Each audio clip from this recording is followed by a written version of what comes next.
तो जय हिंद दोस्तों, एक बार फिर से स्वागत है आपका अभिजीत जीएस एक्सप्लोर सेंटर में। तो चलिए दोस्तों, आज हम जानेंगे इकोनॉमिक्स के बारे में, यानी अर्थशास्त्र के बारे में समझेंगे कि अर्थशास्त्र में हमें समझना है दोस्तों सेक्टर ऑफ इंडियन इकोनॉमी, यानी अर्थव्यवस्था का जो कि क्षेत्र है, कौन कौन से क्षेत्र आते हैं अर्थव्यवस्था में और भारतीय जीडीपी में कितना योगदान देते हैं, कौन कौन से क्षेत्र, जैसे में प्राइमरी सेक्टर जिसको हम हिंदी में प्राथमिक क्षेत्र बोलते हैं, सेकेंडरी सेक्टर जिसे हम द्वितीय क्षेत्र बोलते हैं, और टर्शियरी सेक्टर जिसे हम तृतीय क्षेत्र बोलते हैं और तृतीय क्षेत्र को हम सेवा क्षेत्र भी बोलते हैं दोस्तों। तो दोस्तों चलिए हम आज जानेंगे इससे जो कि सेक्टर ऑफ इंडियन इकोनॉमी, जो कि सभी एग्जामों के लिए जो कि महत्वपूर्ण टॉपिक है दोस्तों, जो कि सिविल सेवा और अदर कॉम्पिटिटिव एग्जामों के लिए, एसएससी, रेलवे, बैंक और अदर जो कि कॉम्पिटिटिव एग्जाम है उसके लिए जो कि सेक्टर ऑफ इंडियन इकोनॉमी जो कि महत्वपूर्ण टॉपिक है।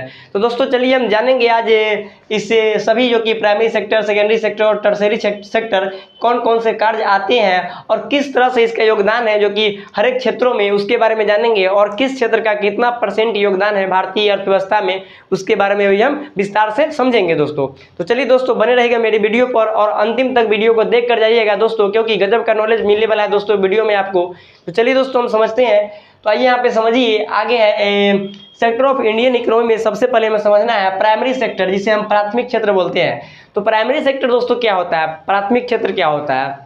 तो प्राथमिक क्षेत्र होता है जैसे कि जो होता है दोस्तों, प्राथमिक क्षेत्र जो कि अर्थव्यवस्था को ऐसा क्षेत्र है जो कि इसका जो टोटली जो होता है, कुल इसका जो कि एक तरह से प्राकृतिक संसाधनों पर इसका जो कि निर्भरता होता है। इसका जो ये जो प्राथमिक क्षेत्र है, ये ऐसा अर्थव्यवस्था का क्षेत्र है जिसमें प्राकृतिक संसाधन का सीधा उपयोग करता है। ये जो है प्राथमिक क्षेत्र जो है प्राकृतिक संसाधनों का सीधा उपयोग करता है प्राथमिक क्षेत्र। जैसे कि देखिए कृषि हो गया, तो कृषि तो ओनली फॉर, आप जानते हैं कृषि जो कि प्राकृतिक से इसका सबसे बड़ा एक महत्व अदा करता है। कृषि जो कि प्राकृतिक पर ही निर्भर है, वर्षा जो कि प्राकृतिक के माध्यम से होता है, भूमि जो कि प्राकृतिक रूप से कृषि के क्षेत्र में योगदान देता है, और विभिन्न प्रकारों से जो कि उर्वरता जो कि प्राकृतिक जो उर्वरक होते हैं कृषि में अनाज को उत्पादन करने के लिए। तो ये सभी जो कृषि समझिए कि आप जानते होइएगा, और यहाँ पे समझिए कि कृषि क्या है, तो प्राथमिक क्षेत्र का एक महत्वपूर्ण उदाहरण है। और कृषि कौन से क्षेत्र में आता है, तो प्राथमिक क्षेत्र में कृषि आता है।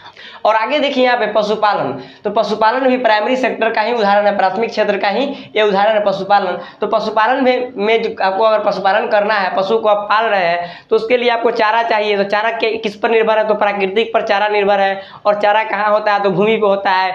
पानी का इस्तेमाल होगा इसमें पशुपालन में, कृषि में पानी का इस्तेमाल हुआ देखे हैं आप। तो पशुपालन भी एक तरह से प्राइमरी क्षेत्र का उदाहरण है, प्राथमिक क्षेत्र का उदाहरण है। और यहाँ पे खनन होता है, तो खनन की जो प्रक्रिया है, भूमि से खनन किया जाता है जिसमें कोयला निकलता है, बहुत सारे जो कि प्राकृतिक मटेरियल निकलते हैं जो कि सीधा इसका जो कि उपयोग करता है, प्राकृतिक संसाधनों का उपयोग करता है। प्राकृतिक से इसका जो कि एक तरह से डायरेक्ट संबंध है प्राथमिक क्षेत्र का। तो खनन के माध्यम से जो कि भूमि में बहुत सारे जो कि खनिज संपदा तत्वों का जो कि खनन किया जाता है। तो खनन भी क्या है, प्राथमिक क्षेत्र का उदाहरण है। और वानिकी, तो वानिकी में है कि आप वन लगा रहे हैं, पेड़ पौधा लगा रहे हैं, और पेड़ पौधा कटाई करके जो कि द्वितीय क्षेत्र में भेज रहे हैं। जैसे कि पेड़ पौधा काट के आप द्वितीय क्षेत्र में उसका टेबल, चौकी, पलंग, जितने भी जो कि फर्नीचर के जो सामान बनते हैं, चीज़ें बनते हैं, जो कि सेकेंडरी सेक्टर में, प्राइमरी सेक्टर से वन को काट कर जो कि सेकेंडरी सेक्टर में इसे मैन्युफैक्चर किया जाता है। तो वानिकी के बारे में आप समझें कि वानिकी किस तरह से इसका जो कि सीधा संबंध प्राकृतिक से, वानिकी का वन क्या वनों को लगाना, पेड़ पौधा का लगाना, और वनों की कटाई करके जो कि विनिर्माण प्रक्रिया से इसको विभिन्न प्रकार के जो कि जो मानव जीवन में जो इस्तेमाल होने वाले हो गए, पलंग हो गया, कुर्सी हो गया, टेबल हो गया,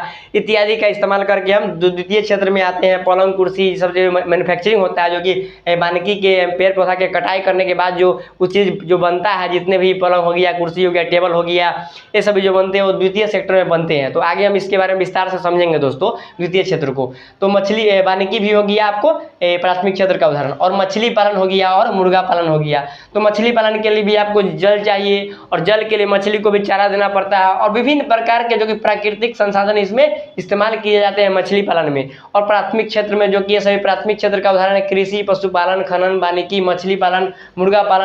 तो मुर्गा पालन में भी आप देखिए एक प्राकृतिक से इसका भी संबंध है मुर्गा पालन करने का। तो दोस्तों इस तरह से आप समझे होंगे कि प्राइमरी सेक्टर जो कि इसका जो सीधा जो संबंध है वो प्राकृतिक से, नेचर से है।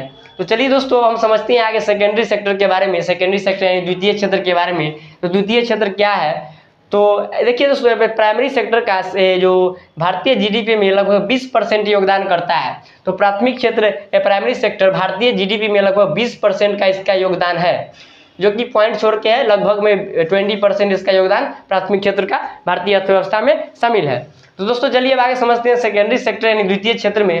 तो द्वितीय क्षेत्र का जो योगदान है लगभग 31% योगदान देता है द्वितीय क्षेत्र हमारे भारतीय अर्थव्यवस्था में। तो इसके बारे में हम समझेंगे कि 20%, 31% और 53% और किस तरह से देश का डेवलपमेंट किया जा सकता है, कौन से क्षेत्र को विकास करके, हम उसके बारे में भी समझेंगे। तो दोस्तों चलिए अब समझते हैं सेकेंडरी सेक्टर में जो पहला उदाहरण है। जैसे कि सेकेंडरी सेक्टर होता क्या है, जो कि सेकेंडरी सेक्टर जो होता है दोस्तों प्राथमिक क्षेत्र का है, जो कच्चा माल होता है, रॉ मटेरियल होता है, उसी को विनिर्माण करके, उसी को कारखाना में, फैक्ट्री में बनाकर बनाने की जो प्रक्रिया होता है, उत्पादन करता है कच्चे माल का। प्राथमिक क्षेत्र में जो भी कच्चे माल होते हैं उसका जो कि विनिर्माण की प्रक्रिया को पूरा करके और नए प्रकार का उसका जो कि आकार दे देना उसी कच्चे माल को, जो प्राथमिक क्षेत्र के जो कच्चे माल है, जो कि रॉ मटेरियल है, उसी को सेकेंडरी सेक्टर में, द्वितीय क्षेत्र में उसको एक नए रूप से जो कि ढांचा दिया जाता है और नए चीज़ों का उत्पादन किया जाता है, मैन्युफैक्चरिंग किया जाता है द्वितीय क्षेत्र में। तो उसी को हम द्वितीय क्षेत्र के नाम से जानते हैं। तो जैसे कि समझिए दोस्तों लौह इस्पात उद्योग। तो लौह इस्पात में खनन के माध्यम से लोहा का निकाला जाता है और उसके बाद यहाँ पे लौह इस्पात में लोहा को जो खनन के माध्यम से जो लोहा निकाला गया तो अनसेफ होता है, उसका कोई आकार नहीं होता है। तो इसमें कारखाना में आप जो कि लोहे का जो कारखाने होते हैं उसमें लोहा को विभिन्न प्रकार के उसको आकार दिया जाता है मैन्युफैक्चरिंग के माध्यम से। तो इस तरह से समझे होंगे कि सेकेंडरी सेक्टर में उससे प्राथमिक क्षेत्र के जो रॉ मटेरियल थे, कच्चा माल था, उसको हमने सेकेंडरी सेक्टर में जो कि एक नए रूप से उसको विनिर्माण करके उसको नए ढांचा दे दिया, नए आकार दे दिया और दूसरे कामों में उसका उपयोग हम कर सकते हैं। जैसे कि लौह इस्पात उद्योग हो गया, वस्त्र उद्योग हो गया, तो वस्त्र में भी कपास हो गया, जो कि कृषि, जो कि कपास में कपास का जो खेती होता है, तो उसके बाद कपास के माध्यम से हम वस्त्र उद्योग को, कपास को वस्त्र में इस्तेमाल किया जाता है। ऊन हो गया, ऊन का भी पौधा होता है, तो ऊन का भी वस्त्र उद्योग में बहुत बड़ा योगदान है।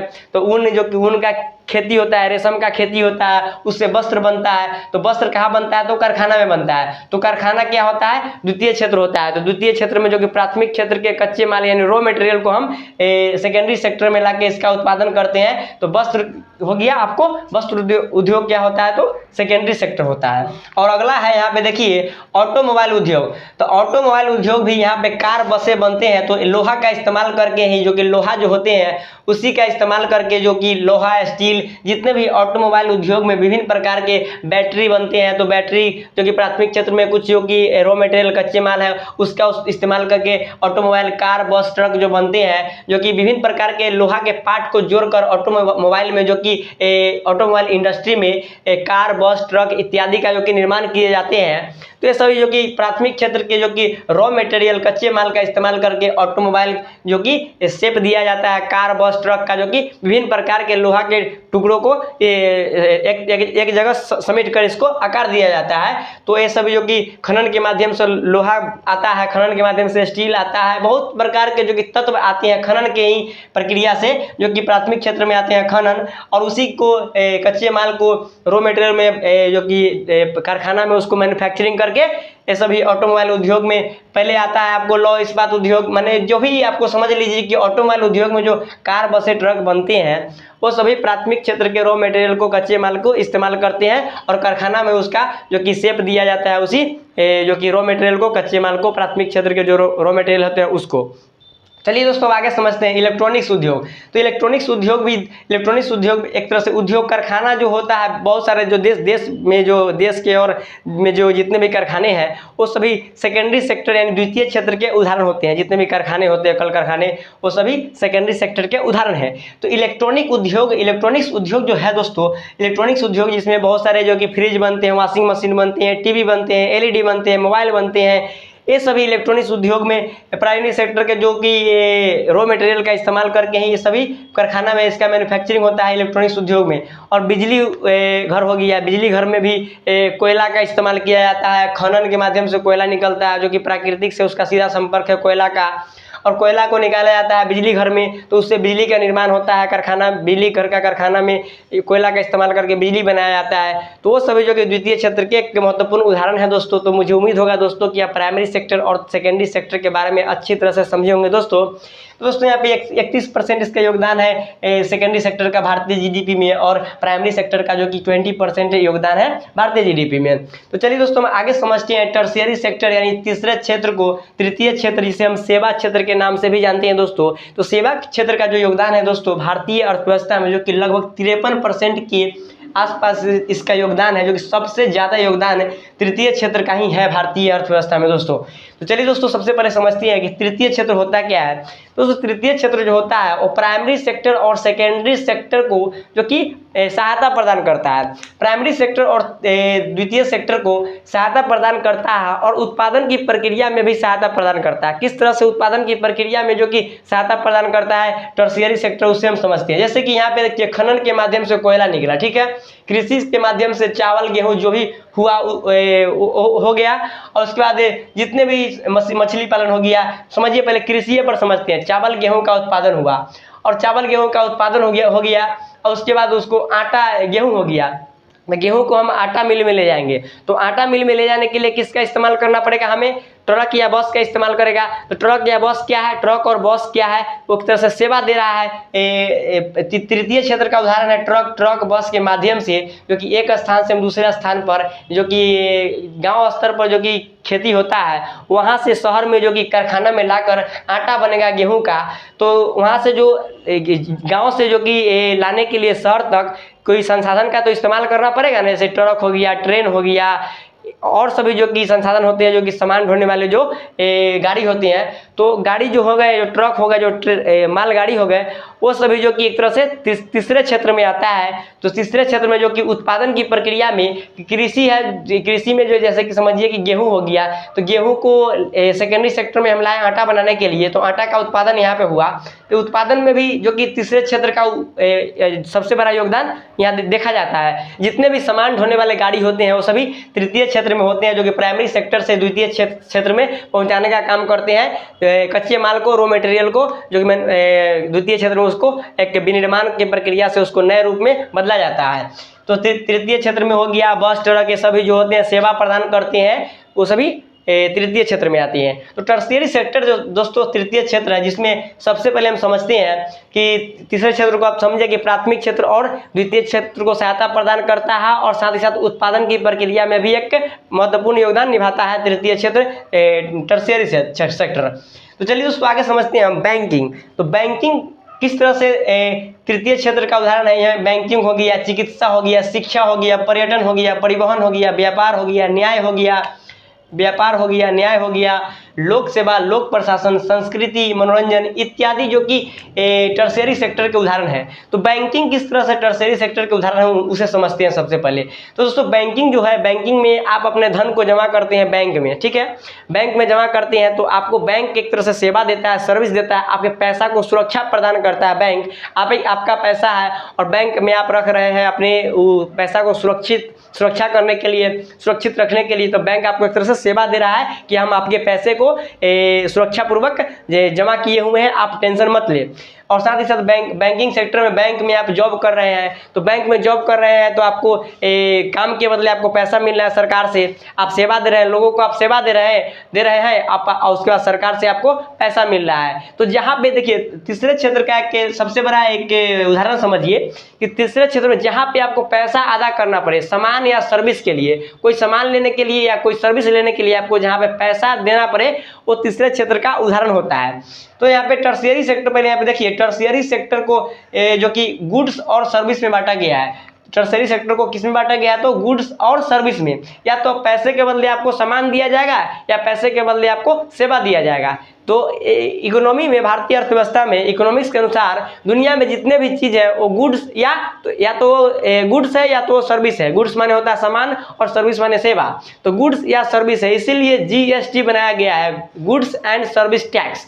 तो जीएसटी दुनिया में जितने भी वस्तुएं या तो गुड्स है या सर्विस है, तो इसी के माध्यम से जो कि अर्थव्यवस्था को जो चक्र चलते रहता है, जो कि प्राइमरी सेक्टर से द्वितीय क्षेत्र में और द्वितीय सेक्टर से तृतीय क्षेत्र में, और इसी तरह से इसका सीरीज चलते रहता है है और इसी तरह से देश का डेवलपमेंट और लोगों का डेवलपमेंट होता है और साथ ही साथ उत्पादन की प्रक्रिया जो कि पूरा होता है और इकोनॉमिक्स जो कि एक तरह से बैलेंस बनाकर चलता है इसी क्षेत्र प्राइमरी सेक्टर और सेकेंडरी सेक्टर और टर्शियरी सेक्टर के माध्यम से दोस्तों। तो चलिए दोस्तों देखें, आप बैंकिंग सेक्टर के बारे में आप समझ लिए हैं कि बैंकिंग सेक्टर में अगर आप एम्प्लॉय हैं, बैंक का एम्प्लॉय हैं आप, तो आपको सेवा दे रहे हैं लोगों को और सरकार से आपको पैसा मिल रहा है और लोगों का पैसा आप बैंकिंग सेक्टर में एक तरह से सुरक्षित है। वहाँ पे बैंक हमें सेवा दे रहा है, अपने पैसा को सुरक्षा प्रदान कर देता है बैंक हमें। तो यहाँ पे आप चिकित्सा देखिए, चिकित्सा में है कि आप डॉक्टर के पास हॉस्पिटल में गए तो हॉस्पिटल में डॉक्टर आपको उसको पैसा देंगे तो आपका इलाज करेगा, यानी कि आप पैसा दे रहे हैं तो आपको सेवा दे रहा है, सामान नहीं दे रहा है। तो सामान जहाँ पे देखिए व्यापार में जाइएगा आप, व्यापार के माध्यम में, व्यापार में आपको जो भी खरीदना होगा, कपड़ा खाने का सामान जो भी होगा, तो उसमें आप पैसा के बदले आपको सामान मिलेगा व्यापार में। लेकिन आपको चिकित्सा में देखिए, चिकित्सा में आपको पैसा के बदले क्या मिल रहा है, तो सेवा मिल रहा है। डॉक्टर को आप थोड़े ना कहिएगा कि हमको 1 किलो प्याज दीजिए, 1 किलो आलू दीजिए, तो उसको तो बोलना पड़ेगा कि हमको पैसा आपको दे रहे हैं, आप मेरा इलाज कीजिए, आप मेरे फैमिली का इलाज कीजिए, आप लोगों का इलाज कीजिए। तो जो चिकित्सा जो क्षेत्र है, चिकित्सा क्षेत्र में पैसा के बदला जो कि सेवा दिया जाता है, तो चिकित्सा जो क्षेत्र है वो तृतीय क्षेत्र में आता है। चिकित्सा में हमें सेवा मिलता है जो कि मेडिकल रूप से सेवा मिलता है, जो कि डॉक्टरों के माध्यम से, नर्स के माध्यम से सेवा मिलता है लोगों को पैसा देने के बदले में। तो और यहाँ पे देखिए शिक्षा में भी वही बात है, टीचर आपको पढ़ाते हैं तो टीचर को आप पैसा देते हैं तो आपको सेवा देते हैं, आपको अच्छा ज्ञान देते हैं, आपको एक दिशा निर्देश देते हैं, सही दिशा में आगे बढ़ने का वो निर्देश देते हैं टीचर।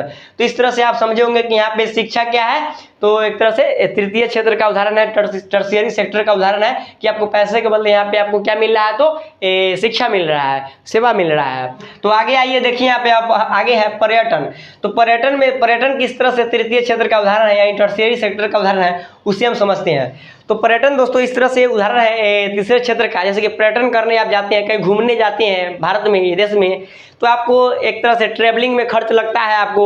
तो ट्रैवलिंग में खर्च लगता है तो आपको पैसा के बदले आपको सेवा ट्रैवलिंग में खर्च दे रहे हैं। मान लीजिए कि आप ट्रेन के माध्यम से गए भारत के किसी भी राज्य में ट्रैवलिंग करने, पर्यटन के माध्यम से गए, माने आप पर्यटन करने के लिए गए वहाँ पे, भारत के कोई राज्य में एक जो भी एक पर्यटन स्थल है वहाँ पे आप घूमने गए। तो घूमने गए तो आपको ट्रेन या बस या किसी भी माध्यम से, तो आपको वहाँ पे डिस्टेंस को कवर करना पड़ेगा, तो आपको वहाँ पे पैसा देना पड़ेगा और पैसा के बदले आपको क्या मिलेगा, सेवा मिलेगा कि आपको ट्रेन या बस के माध्यम से आप वहाँ तक पहुँचे हैं, जो कि अपने पर्यटन स्थल तक आप पहुँचे हैं। और वहाँ पर्यटन स्थल के पास जाइएगा, आपको 2 दिन रात रुकना है तो आपको होटल में रुकिएगा, तो होटल में भी आपको पे करना पड़ेगा और होटल वाला आपको सेवा देगा, रात भर के लिए आप रहिए वहाँ पे, सोइए और भोजन जितने भी चीज़ आपको जो उपयोगी चीज़ है आपको होटल के माध्यम से आपको सेवा प्रदान मिलेगा। और साथ ही साथ आप वहाँ पे जाएँ, पर्यटन का जो कि आनंद लें, तो एक तरह से आपको एक मनोरंजन मिलता है। कोई भी चीज़ आपका अगर पर्यटन के माध्यम से आप देखने गए हैं बहुत जगह एडवेंचर पैलेसेज को देश में, तो वहाँ पे आप मनोरंजन देखिए, मनोरंजन भी एक तरह से तीसरे क्षेत्र का उदाहरण है। तो आप घूमने कहीं जाते हैं, कोई चीज़ देख के आप मनोरंजित होते हैं, आनंदमय होते हैं, तो मनोरंजन भी एक तरह से तृतीय क्षेत्र का उदाहरण है, जो कि पर्यटन भी तृतीय क्षेत्र का उदाहरण है और मनोरंजन भी तृतीय क्षेत्र का उदाहरण है। तो पर्यटन करने जाइएगा तो आपको बस ट्रेन का भाड़ा लगेगा, जहाँ पे 1-2 रात रुकना है, उसके बाद वहाँ पे आपको होटल में पैसा लगेगा, उसके बदले आपको सेवा मिलेगा। तो ये सभी सेवा क्षेत्र के उदाहरण है, यानी तृतीय क्षेत्र के उदाहरण है। पर्यटन हो गया, मनोरंजन हो गया। तो कोई भी चीज़ आप जाते हैं तो मनोरंजन के लिए जाते हैं और जानकारी के लिए जाते हैं, शिक्षा के लिए जाते हैं। तो शिक्षा क्या है, तृतीय क्षेत्र का उदाहरण है। और आगे चलिए व्यापार, परिवहन के बारे में समझते हैं। तो परिवहन के लिए भी एक तरह से पर्यटन समझे तो परिवहन भी समझिए आप, सेम है। परिवहन के लिए, परिवहन आप ट्रेन का ले रहे हैं या हवाई जहाज का ले रहे हैं या आप रोड गाड़ी का ले रहे हैं, तो उसमें भी आपको पैसा अदा करना है, पैसा के बदले आपको सेवा मिलेगा, आपको गंतव्य स्थान पर छोड़ेगा वो जो भी साधन है तृतीय क्षेत्र का परिवहन के माध्यम से। तो इसमें आप देख सकते हैं किस तरह से तृतीय क्षेत्र का उदाहरण है, टर्शियरी सेक्टर का उदाहरण है परिवहन। व्यापार, तो व्यापार भी दोस्तों है कि व्यापार में देखिए आप द्वितीय क्षेत्र में जो भी सामान बने हैं, जैसे कि द्वितीय क्षेत्र में कारखाना में चीनी बना है और वस्त्र उद्योग में वस्त्र बना है, ऑटोमोबाइल उद्योग में बना है, आपको ट्रक बस से कार बना है, तो उसको जो मार्केट में आकर वो बेचा जाता है। हम मान लीजिए कि आप या हम गए मार्केट में, जो कार या बसें आए, वस्त्र आए और जो भी इलेक्ट्रॉनिक्स जो कि सामान आए, तो उसे हम खरीदेंगे पैसा देकर। तो व्यापार के माध्यम से हमें वो मिलेगा। दुकानदार क्या है, व्यापारी है, और वो हमको बेचेगा, तो वही व्यापार हो गया। हम उसको पैसा देंगे, वो हमें सामान देगा, तो वही व्यापार क्या हो गया। तो तो हमें पैसा के बदले उसमें सामान मिलेगा, वहाँ पे हमको पैसा के बदले सेवा नहीं मिलेगा, व्यापार में पैसा के बदले हमको सामान मिलेगा। तो इस तरह से हम व्यापार को कह सकते हैं तृतीय क्षेत्र का उदाहरण है। तो पैसा देकर हम कोई भी चीज़ खरीद सकते हैं, ऑटोमोबाइल हो सकता है, वस्त्र हो सकता है, इलेक्ट्रॉनिक्स का सामान हो सकता है, ये सभी हम जो कि व्यापार जो कि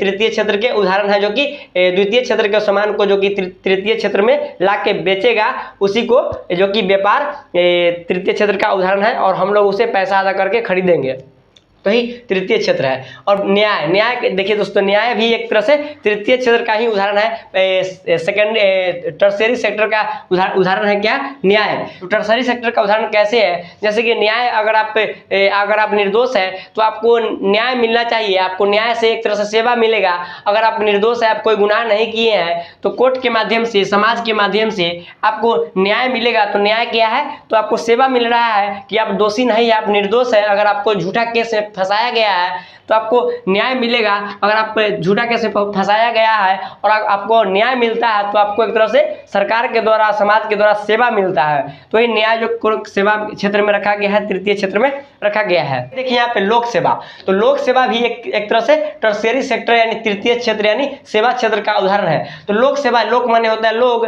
जनता, तो लोगों का सेवा करना ही लोक सेवा कहलाता है। तो लोक सेवा किस तरह से टर्शियरी सेक्टर यानी तृतीय क्षेत्र का उदाहरण है वो समझते हैं। तो लोक सेवा जैसे कि लोक का सेवा, जैसे कि देश स्तर पे जो कि सरकार करते हैं, राज्य स्तर पे, जिला स्तर पे लोक सेवा, जैसे संघ लोक सेवा आयोग हो गया, राज्य लोक सेवा आयोग हो गया, उसके माध्यम से जो कि अधिकारी होते हैं, एसडीएम हो गए, डीएम हो गए, उन सभी के द्वारा जो कि लोक सेवा दिया जाता है, जो कि लोगों के लिए जो कि सरकार के द्वारा जो कि नई नई योजनाएं चलाए जाते हैं, राज्य सरकार और भारत सरकार के द्वारा जो कि विभिन्न प्रकार के जो कि योजनाएं चलाई जाती है। तो उस तरह से लोगों का सेवा होता है उस योजनाओं के माध्यम से।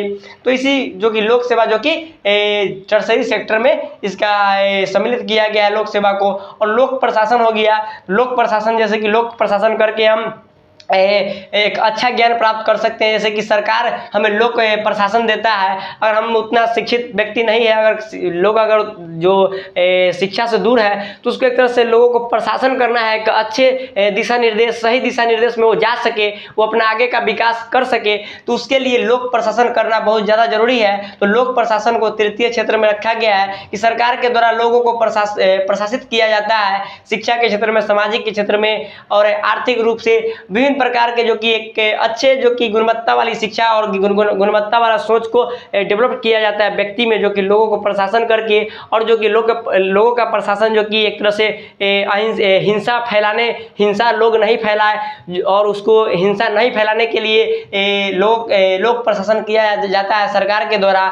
और पुलिस बल इसमें लोक प्रशासन में ज़्यादा महत्व योगदान देता है। और लोक प्रशासन के साथ साथ इसमें होते हैं एसडीएम, डीएम, एएसपी, डीएसपी, और जो भी दरोगा स्तर के जो कि अधिकारी होते हैं, वो सभी जो कि लोक प्रशासन करते हैं और लोगों को क्राइम की दुनिया से जो कि बचाते हैं, कि लोक प्रशासन में लोगों को प्रशासन करके एक अच्छे शिक्षा देते हैं। और लोक सेवा में लोगों का सेवा करना, और साथ ही साथ संस्कृति हो गया।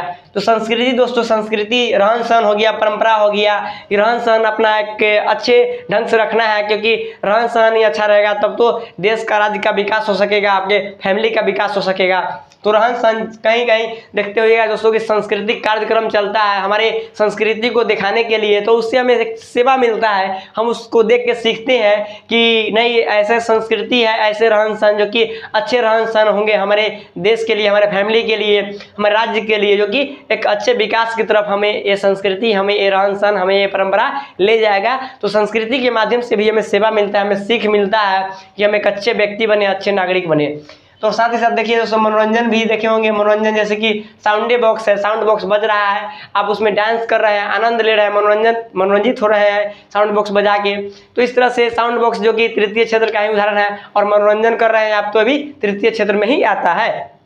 तो लोक प्रशासन के बारे में समझे हैं, लोक सेवा के बारे में समझे हैं। तो लोक सेवा और लोक प्रशासन जो कि एक ही है। लोक सेवा में जो कि लोगों को सेवा देना है, विभिन्न प्रकार की योजनाओं से, विभिन्न प्रकार के जो कि जरूरत पूरा करके लोगों का सेवा करेंगे हम, तो एक तरह से लोक सेवा होगी। इसमें तो सीधा सेवा जुड़ा हुआ है, और सेवा इसके क्षेत्र नाम ही है तृतीय क्षेत्र का। और लोक प्रशासन यानी लोगों को शिक्षा, आर्थिक, सामाजिक और जो कि क्राइम के क्षेत्र से बचाना और अच्छे शिक्षा देना लोक प्रशासन का एक सबसे बड़ा योगदान है, जो कि तृतीय क्षेत्र में आते हैं। तो तृतीय क्षेत्र को, टर्सरी सेक्टर को दोस्तों दो भागों में बांटा गया है, जो कि गुड्स एंड सर्विस। तो दुनिया में जितने भी चीज़ है या तो गुड्स है या सर्विस है, तो इसी दोनों में बांटा गया है। इसीलिए लिया जाता है जीएसटी, जो कि जीएसटी होता है, जिसे जीएसटी का जी से हो गया गुड्स और एस से सर्विस और टी से टैक्स। तो गुड्स एंड सर्विस टैक्स होता है जीएसटी का फुल फॉर्म। तो दोस्तों मुझे उम्मीद होगा दोस्तों कि सेक्टर ऑफ इंडियन इकोनॉमी के बारे में आप समझे होंगे, जिसमें प्राइमरी सेक्टर, सेकेंडरी सेक्टर और टर्सरी सेक्टर। तो दोस्तों देश के जो कि डेवलपमेंट में, हमारा देश के डेवलपमेंट अगर तेजी से करना है, एक अच्छे लेवल के देश को बनाना है विश्व स्तर पे, तो हमें द्वितीय क्षेत्र यानी सेकेंडरी सेक्टर को सबसे बड़ा योगदान देना पड़ेगा, सबसे ज़्यादा इसको महत्व देना पड़ेगा। द्वितीय क्षेत्र को, उत्पादन को, यानी मैन्युफैक्चरिंग के जो हब होते हैं उसको सबसे बड़ा जिसमें हेल्प करना पड़ेगा सरकार को। द्वितीय क्षेत्र में, द्वितीय क्षेत्र का बढ़ावा करना पड़ेगा सरकार को, द्वितीय क्षेत्र में बहुत बड़ा योगदान देना पड़ेगा सरकार को, तभी जाके देश जो कि जल्द से जल्द एक डेवलप्ड कंट्री के सूची में शामिल हो सकता है। तो यहाँ पे देश के डेवलपमेंट के लिए जो कि द्वितीय क्षेत्र में सबसे ज्यादा योगदान सरकार को देना पड़ेगा, द्वितीय क्षेत्र का बढ़ावा करना पड़ेगा भारत सरकार को, तभी जाकर देश जो कि विकसित देशों की कैटेगरी में आ पाएगा। और जैसे कि चाइना जो देश है दोस्तों, चाइना सेकेंडरी सेक्टर में अपना सबसे बड़ा जो कि ध्यान देता है, सेकेंडरी सेक्टर में जो कि मैन्युफैक्चरिंग का, उत्पादन का, जो कि प्राथमिक क्षेत्र के जो रॉ मटेरियल होते हैं, कच्चे माल होती है, उसको सेकेंडरी सेक्टर में लाके मैन्युफैक्चरिंग करके बहुत सारे जो कि प्रोडक्ट्स का, विभिन्न क्षेत्रों के प्रोडक्ट्स का, अलग अलग प्रकार के प्रोडक्ट्स का जो कि चाइना में जो कि उत्पादन करके चाइना सरकार जो कि अपने द्वितीय सेक्टर को मजबूत कर चुका है और दूसरे देशों में भी अपने सामान को बनाकर वो एक्सपोर्ट करता है, जिससे उसको बहुत ज़्यादा उसको अपने जीडीपी में द्वितीय क्षेत्र का सबसे बड़ा योगदान उसका देखा गया है चीन में। तो चीन जो कि ज़्यादा ध्यान देता है द्वितीय सेक्टर में, और द्वितीय सेक्टर में चाइना बहुत ज़्यादा आगे है और द्वितीय सेक्टर में मैन्युफैक्चरिंग हब बन चुका है चाइना। तो हमारे भारत सरकार से भी एक गुहार है, भारत सरकार को इस पर ध्यान देना चाहिए कि द्वितीय क्षेत्र में, सेकेंडरी सेक्टर में ज़्यादा से ज़्यादा ध्यान दे, और तभी देश का जाकर विकास तेजी से हो पाएगा। और अगले 5 सालों में देश जो कि बहुत ही डेवलप्ड कंट्री के सूची में जो कि शुमार होगा, और जो कि अर्थव्यवस्था में भारत सभी देशों को पछाड़ दे, अमेरिका, चाइना सभी को पछाड़ सकता है। अगर भारत अपने द्वितीय क्षेत्र को मजबूत करता है तो भारत जल्द ही टॉप 1 देश में नाम बनाना ये दूर नहीं है, भारत अगर द्वितीय क्षेत्र में ध्यान दिया तो भारत सरकार से निवेदन है कि आप सेकेंडरी सेक्टर को मजबूत करें और अपने देश का डेवलपमेंट तेजी से करें। जो कि चाइना देख सकते हैं आप कि किस तरह से मैन्युफैक्चरिंग हब को बढ़ा दिया अपने द्वितीय सेक्टर को, और कितना जो कि विदेशों में अपने मालों को, सामानों को, जो कि प्रोडक्ट को जो कि भेजता है, एक्सपोर्ट करता है। तो इस तरह से समझे होंगे दोस्तों प्राइमरी सेक्टर और सेकेंडरी सेक्टर और टर्सरी सेक्टर के बारे में दोस्तों मुझे उम्मीद होगा कि आप इस वीडियो को देखकर सभी पॉइंट्स को समझे होंगे। तो दोस्तों हम आज के इतना ही, और अगले वीडियो में हम कुछ अलग लेकर आएंगे। तो दोस्तों आप मेरे चैनल को सब्सक्राइब करके रखें और बेल आइकन को ऑन करके रखें, क्योंकि मेरा जो वीडियो आएगा उसका नोटिफिकेशन आपके पास जल्द से जल्द पहुंच जाए। तो दोस्तों हम इसी के साथ इस सेशन को एंड करना चाहते हैं, और इसी के साथ हम इस सेशन को एंड करते हैं दोस्तों। इसी के साथ जय हिंद, जय भारत।